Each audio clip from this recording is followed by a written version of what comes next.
लिपली मैं पोतली छिरकली चंदनवा, हो कवन गुनवाना, हो कवन गुनवाना। कगवा बोले मोरे आंगनवा, हो कवन गुनवाना।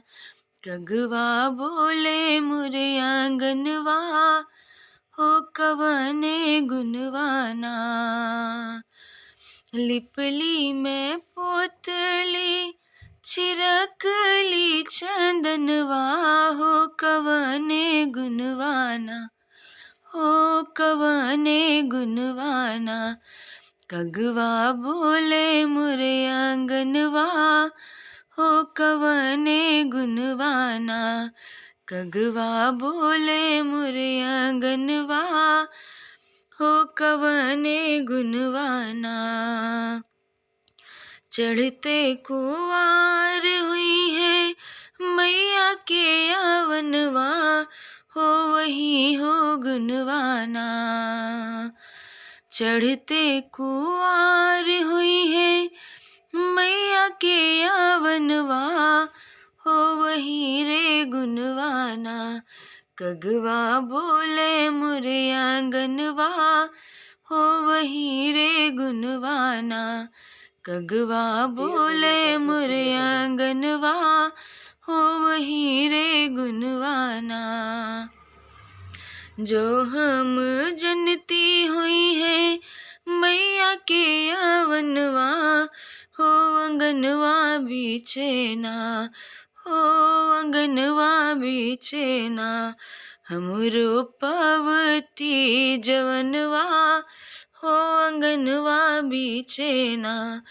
हमरो पवती जवरवा, हो अंगनवा बीचेना। हुई है मैया के अवनवा, हो अंगनवा बीचेना। जो हम जनती हुई है मैया के आवनवा, हो अंगनवा बीचेना, हो अंगनवा बीचेना। हम भरवती कलशवा, हो अंगनवा बीचेना। हम भरवती कलशवा, हो अंगनवा बीचेना। लिपली मैं पोतली छिरकली चंदनवा, हो कवन गुनवाना, हो कवन गुनवाना। कगवा बोले मोरे आंगनवा, हो कवन गुनवाना।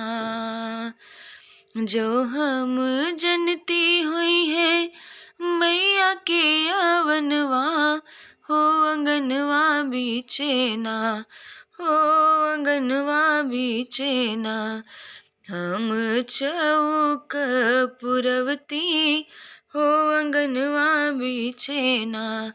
हम पंडित बुलवती, हो अंगनवा बीचेना।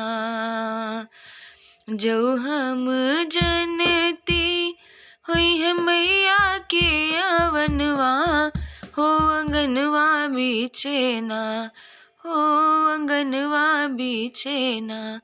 माई के कीर्तन करवती, हो अंगनवा बीचेना।